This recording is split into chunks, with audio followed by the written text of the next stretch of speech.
जय हिंद विद्यार्थी मित्रांनो, आपल्या सगळ्यांचं जीडी क्लासेस या यूट्यूब चॅनलमध्ये स्वागत आहे. जर विद्यार्थी मित्रांनो आपण आपल्या चॅनलला सबस्क्राईब केलं नसेल तर सबस्क्राईब करा आणि ज्या विद्यार्थ्यांनी आपल्या चॅनलला सबस्क्राईब केले त्या सगळ्यांचा धन्यवाद. विद्यार्थी मित्रांनो, आपल्याला माहित आहे की आपली स्कॉलरशिपची 7th स्टँडर्ड किंवा 4th स्टँडर्डची एक्झाम 26 एप्रिलला आहे. तर त्या एक्झामच्या दृष्टीनं आपण काही एक्स्ट्रा क्वेश्चन्स जे की पेपरला त्या लेवलची डिफिकल्टी असू शकते असं काही क्वेश्चन बघणार आहे. त्याच्यामधला पहिला क्वेश्चन काय आहे बघा. फर्स्ट क्वेश्चन असा दिलाय आपल्याला, सिम्प्लिफाय म्हणले √x⁵ multiply by √x⁵2/5 plus 2√x divided bye 2√x⁵2/3 multiply by √x⁵1/3 plus √x. आता इथं असं √x मी 2p दिसते बा, इथे एक √x आहे, इथे एक √x आहे आणि मध्ये काय मल्टिप्लिकेशन. तर इंडायसेसचा फॉर्म्युला यूज करायचा. आपल्याला इंडायसेसचा एक फॉर्म्युला माहित आहे, a⁻m multiply by a⁻n is equal to a⁻m plus n. याचा अर्थ काय, दोघाचा जर बेस सेम असेल तर इंडेक्सची ऍडिशन करायची. या ठिकाणी बघा बरं √x आहे, इथं पण √x आहे आणि दोघांचं काय आहे मल्टिप्लिकेशन. मग त्याच्याऐवजी एकदाच √x घ्यायचं आणि इंडेक्सची ऍडिशन करायची. म्हणजे काय होईल 3/5 प्लस 2/5 परत प्लसला प्लस आहे इथं काय आहे 2√x. या ठिकाणी 2√x डिवायडेड बाय, आता डिनॉमिनेटर पण बघा, इथं पण √x आहे, इथं पण √x आहे आणि दोघांचं काय आहे मल्टिप्लिकेशन. म्हणजे काय करणार, बेस सेम आहे त्यावेळेस आपण न्यूमरेटरची ऍडिशन म्हणजे इंडेक्सची ऍडिशन करणार. मग काय केलं, √x आहे असं, त्याचा इंडेक्स काय आहे 2/3 प्लस 1/3 प्लस √x आणि इथलं जे 2 आहे ते ऍज इट इज इथं. क्लिअर आहे. आता जर फ्रॅक्शन मध्ये बेस सेम असेल तर इंडेक्सची आपण ऍडिशन करतो आणि बेस एकदाच लिहितो. म्हणजे कसं येईल √x⁵3 प्लस 2 किती आलं 5/5 प्लस 2√x डिवायडेड बाय इथं पण तसंच 2√x⁵ बघा दोघाचा बेस सेम आहे तर इंडेक्सचे काय करणार ऍडिशन 2 + 1 3/3 प्लस √x आलं. आता पुढे बघा काय करायचंय बघा, 5/5 गेट कॅन्सल म्हणजे 1च राहिलं, 3/3 गेट कॅन्सल म्हणजे इथं फक्त काय राहिलं is equal to √x plus 2√x divided by इथं पण 3 कॅन्सल झाले 2√x प्लस √x असं राहिलं. आता आपल्याला माहित आहे addition of surd √x plus √x म्हणजे किती आलं 3√x divided by 3√x. 3√x आणि 3√x कॅन्सल झालं म्हणजेच किती आन्सर आलं 1. किती आन्सर आलं 1. तर सेकंड ऑप्शन आहे 2 1. पण आपल्या काय म्हणलंय सिलेक्ट 2 करेक्ट अल्टरनेटिव्ह, कुठलेही 2 ऑप्शन आपल्याला फाइंड करायचे. आता एक तर आला बरोबर 3√x येते का नाही हे रॉंग आहे. √x⁵1 नाही तर आन्सर किती राहिले आपलं 1. √x⁵1 हे 1च असतं. आता ही पहिला ऑप्शन करेक्ट येतोय, पण का म्हणून करेक्ट येतोय, आपल्याला एक फॉर्म्युला माहित आहे a⁻0 इज इक्वल टू 1. म्हणजे इथं फक्त a is not equal to 0 असलं पाहिजे. a is not equal to 0. जर कुठल्याही बेसचा जर इंडेक्स 0 असेल तर त्याचा आन्सर किती असतं 1. मग इथं बेस 0 आहे मग त्याचा आन्सर इज इक्वल टू किती 1. Then correct option is first and second. Next question बघूया आपण. In a school the number of girls in 8B class is less by 20 than 3 times the number of boys in that class. एक school आहे त्या स्कूलमध्ये standard 8 साठी दिले बघा, girls किती आहे त्या की बॉयज पेक्षा 20 न लेस आहे त्या, 3 टाइम्स बॉयज लेस दॅन 20 म्हणलंय. If the total number of students is 68, त्या क्लासमध्ये टोटल स्टुडंट किती आहेत 68. Find the number of girls in that class. त्या क्लासमध्ये आपल्याला नंबर ऑफ गर्ल्स फाइंड करायचे आहेत. अगोदर आपल्याला बॉयज माहित असलं पाहिजे तर गर्ल्स माहित असल्या पाहिजे. सुरुवातीला आपण काय सपोज करू, suppose number of boys is equal to आपण 1 सपोज केलं. मग गर्ल्स किती येतील बघा, गर्ल्स इज इक्वल टू, आता रीड करायचं बघा साहेब, number of girls in 8B class is म्हणजे काय पुट करायचं असतं equal to less by 20. Less by 20 म्हणजे किती ना कमी -20 न कमी. देन कोणापेक्षा 3 times the number of boys. Boys किती येतं एक्स, त्याच्या 3 टाइम्स म्हणजे किती येणार 3x. आता त्या क्लासमध्ये गर्ल्स किती येत्या 3x - 20 आणि बॉईज किती येतं एक्स. त्या क्लासमध्ये टोटल स्टुडंट किती येते 68. Number of students are 68.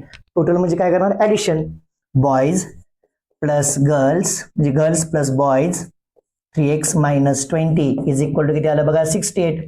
3x plus x 4x -20 is equal to 68. -20 तिकडे गेलं काय झालं plus 4x is equal to 68 plus 20 आलं. 4x इज इक्वल टू हे आलं 88. 68 प्लस 20 किती आलं 88. Therefore x is equal to 88 upon 4. 4 1 जा 4, 4 2 जा 8, 4 2 जा 8. x is equal to 22. x is equal to किती आलं 22. x म्हणजे काय सपोज केलं आपण नंबर ऑफ बॉईज. पण या क्वेश्चन मध्ये आपल्याला फाइंड द गर्ल्स विचारलं आहे. गर्ल्स म्हणजे किती द्या 3x - 20 ह्याच्यामध्ये पुट करा किंवा त्याच्यापेक्षा सिंपल मेथड काय त्या क्लासमध्ये टोटल स्टुडंट किती येतं 68. त्याच्यामधनं बॉईज मायनस करा 68 - 22 म्हणजे 8 - 2 6 4. Number of girls are 46. त्या क्लासमध्ये गर्ल्स किती असलेल्या 46. Correct option is 4. Next question बघू आपण क्वेश्चन नंबर 3. हा आहे क्वेश्चन नंबर 3. आता विद्यार्थी मित्रांनो आपण क्वेश्चन नंबर 3 बघूया कसं दिलंय बघ. Read the following statement and select the correct option. आपल्याला खाली दिलेलं स्टेटमेंट रीड करायचे आणि करेक्ट ऑप्शन सांगायचं आहे. पहिलं स्टेटमेंट काय बघा 182 is divisible by 2. Second statement काय 182 इज डिव्हिजिबल बाय 7 आणि थर्ड स्टेटमेंट आहे 182 इज डिव्हिजिबल बाय 14. ह्याच्यामधलं अगोदर कुठलं ऑप्शन करेक्ट आहे कुठलं रॉंग आहे ते आधी आपण सिलेक्ट करूया. आता पहिल्यांदा काय चेक करायचं आपल्याला 182 2 न डिव्हिजिबल आहे का नाही. त्याच्यासाठी मित्रा अगोदर तुला डिव्हिजिबिलिटी टेस्ट फॉर 2 आली पाहिजे. ती काय असते जर युनिट प्लेसला 0 2 4 6 8 असेल तर ती नंबर किती डिव्हिजिबल आहे 2 न. मग ह्या 182 च्या युनिट प्लेसला किती आलंय 2 म्हणजे हा नंबर किती डिव्हिजिबल आहे 2 न डिव्हिजिबल आहे. आता पुढचा स्टेटमेंट आपण बघूया चेक करूया. त्यासाठी काय केलंय बघा 182 is divisible by 7. 182 he divisible by 7 आहे का नाही ही चेक करायचं. जर तुला डिव्हिजिबिलिटी टेस्ट फॉर 7 माहित नसेल तर आपल्या खाली व्हिडिओमध्ये त्याचा व्हिडिओ आपण पुट केलाय टाकलाय ती बघ मित्रा एकदा. हो बघ काय करायचं 182 लिहून घ्यायचं. याचा जे शेवटचा नंबर आहे त्याला सर्कल करायचं. त्याचं डबल करायचं 2 चं डबल किती आलं 4 आणि राहिलेल्या मधून मायनस करायचं किती आलं 14. आता तुला माहित आहे 7 च्या टेबल मध्ये 14 आहे का तर आहे. 7 2 जा 14 म्हणजे 14 7 न डिव्हिजिबल आहे. याचा अर्थ हा पण नंबर कितीने डिव्हिजिबल आहे 7 न. आता परत 182 हा डिव्हिजिबल बाय 14 आहे का नाही चेक करायचं आहे. आता 14 ची टेस्ट म्हणजे काय त्याला असं चेक करत बसायचं का नाही. 14चं 2 फॅक्टर असतात एक आहे 2 आणि 7. ज्या नंबरला 2 न भाग जातो ज्या नंबरला 7 न भाग जातो त्याच नंबरला 14 न पण भाग जातो. मग 182 ही 2 न डिव्हिजिबल आहे 7 न पण डिव्हिजिबल आहे. याचा अर्थ ती कशाने डिव्हिजिबल आहे 14 न. मग इथं दिलेलं तिन्ही पण ऑप्शन करेक्ट आहेत. पहिला पण करेक्ट आहे दुसरा पण करेक्ट आहे आणि तिसरा पण करेक्ट. मग आपण इथं बघूया only A is correct no. B आणि सी पण करेक्ट आहे म्हणजे पहिला ऑप्शन रॉंग झाला. दुसरा बघा ओनली बी इज करेक्ट नाही. ए आणि सी पण करेक्ट आहे. बी इज रॉंग. बी रॉंग आहे का नाही 7 न 182 डिव्हिजिबल आहे. मग हा पण ऑप्शन काय झाला रॉंग. देन लास्ट बा A B C are correct statement. A B C are काय ती correct statement. It is the correct option. या थर्डचा आन्सर काय आलं बघा ऑप्शन नंबर 4. हा झाला आपला क्वेश्चन नंबर 3. नेक्स्ट क्वेश्चन बघूया आपण काय दिले बघा. एक डायग्राम दिली. In the following figure line A B is parallel with line C D. ही जी पूर्ण ए बी आहे ती कशा बरोबर पॅरलल आहे ह्या सी डी बरोबर पॅरलल आहे. 2 लाईन पॅरलल आहेत एकमेकाला. पुढे काय म्हणले बा ट्रान्सव्हर्सल पी आर. ही पी आर ही काय त्याची ट्रान्सव्हर्सल आहे. Transversal P R intersect A B and A B in point P and C D in point R angle bisector of one pair of interior angle intersect at point T. आता काय म्हणलंय बघा, angle bisector म्हणलंय. Angle बायसेक्टरचा अर्थ काय, एखादा angle आपण ड्रॉ केला आणि त्याचा ही काय झाला मधली रेज असते बायसेक्टर, याचा अर्थ ही दोन्ही अँगल काय होणार, equal.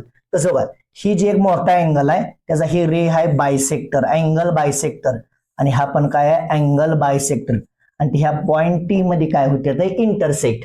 Find the measurement of angle, find the measurement of angle काय करायचं आहे बघा आपल्याला, PTR ह्या अँगलचं मेजरमेंट फाइंड करायचंय. आता आपल्याला असं डायरेक्ट फाइंड करता येणार का, नाही.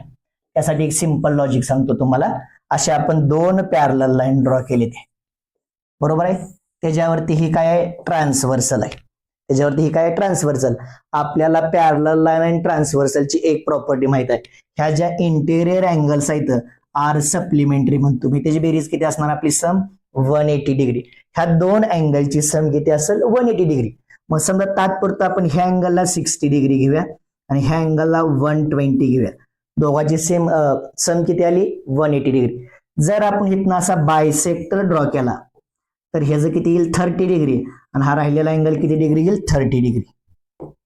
आता बघा पर सेम इथंच ह्याचा जर बायसेक्टर ड्रॉ केला आपण तर हा किती डिग्री येईल, 60, आणि हा किती डिग्री येईल, 60. बरोबर आहे.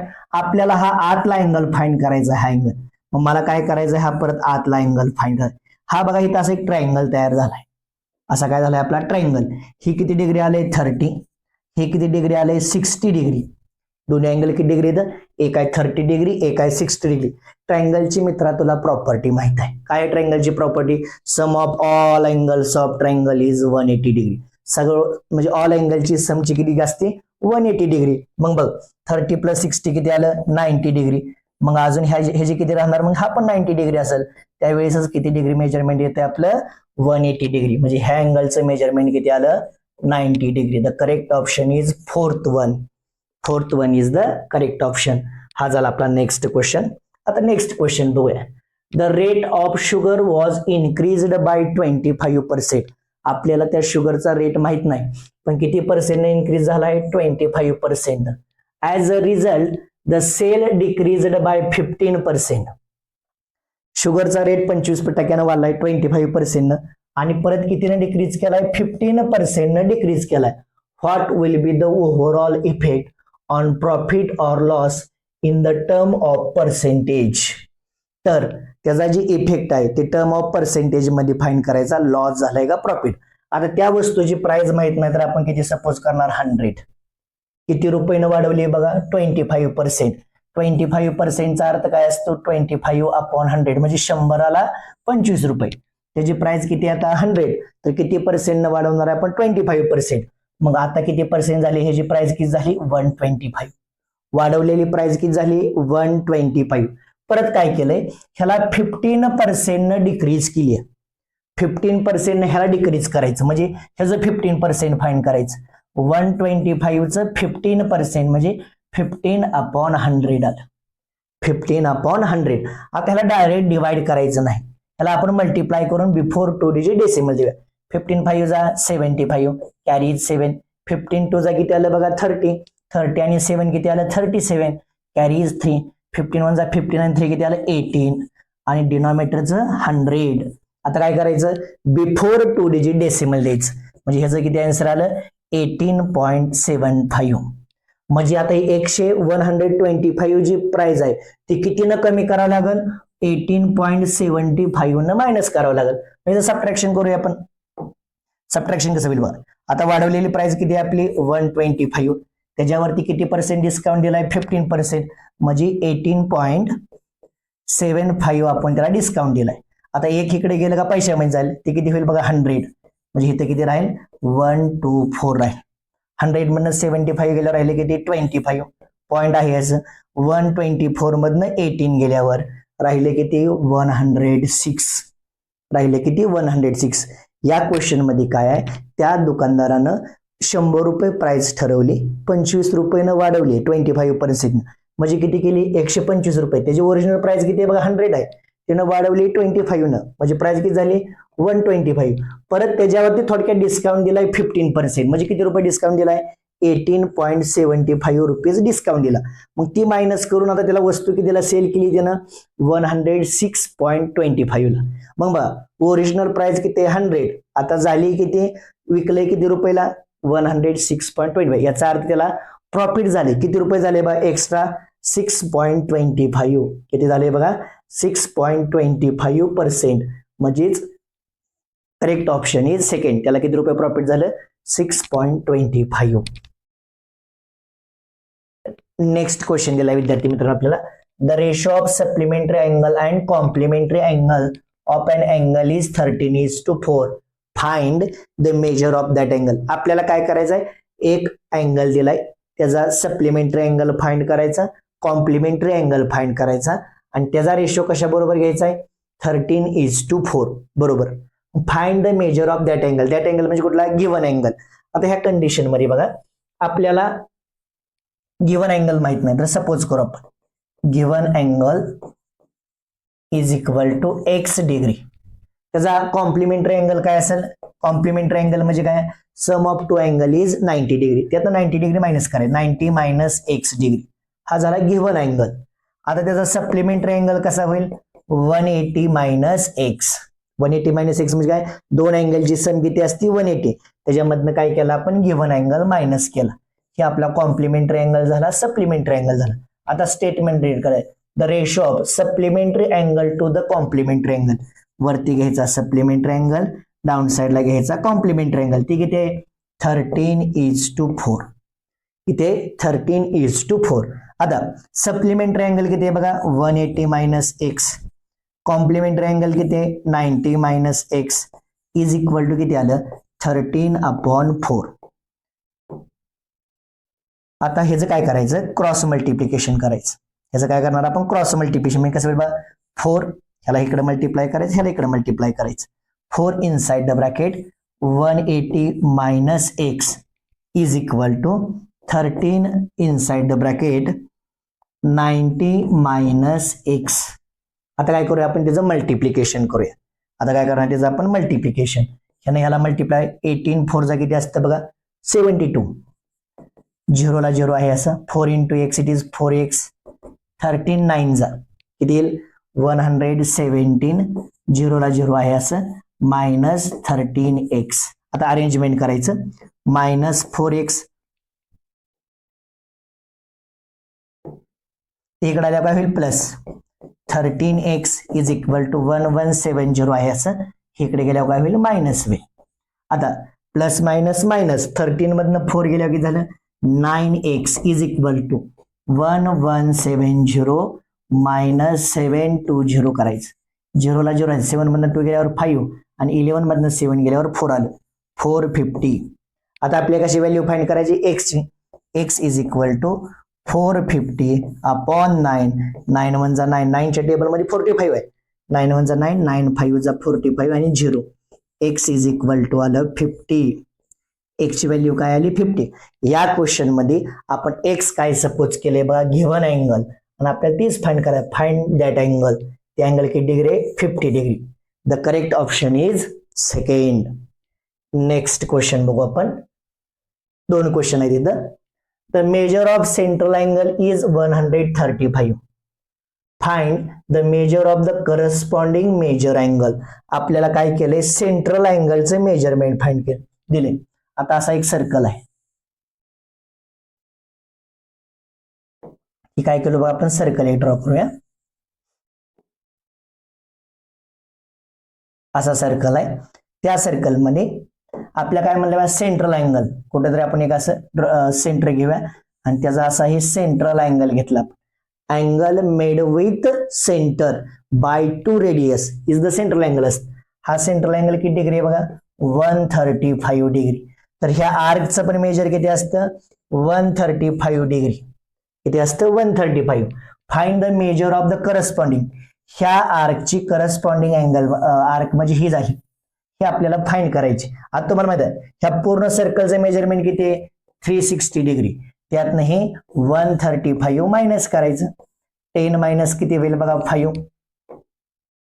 10 - 5 5 आलं, इथं राहिलं 5 5 मधनं 3 गेल्यावर 2 3 मधनं 1 गेल्यावर 2 आलं, किती आलं बघा 225.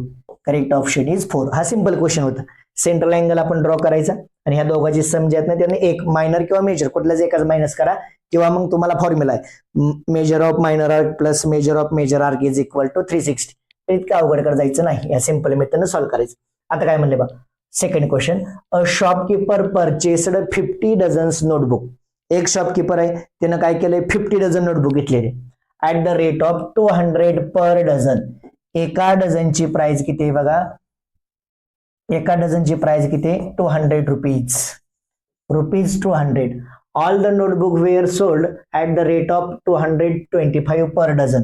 सगळ्याची सेलिंग प्राइस किती आहे एका डझनच्या किती rupees 225. Find the percentage of profit in this transaction. ह्या कंडिशन मध्ये 50 डझनला जेवढं प्रॉफिट होणार आहे तेवढंच एका डझनला पण होतं. एका डझनचं प्रॉफिट पर्सेंटेज आणि 50 डझनचं प्रॉफिट पर्सेंटेज ही सेम असतं. मग आपण एका ह्याला किती प्रॉफिट झाले बघा या कंडिशन मध्ये 25 रुपीज झाले. वस्तू घेतली की तिला 200 ला आणि सेल केली किती 225 ला, म्हणजे त्याला प्रॉफिट किती झालं रुपीज 25. आता काय करायचं त्याचं पर्सेंटेज फाइंड करायचं. आता काय करायचं पर्सेंटेज.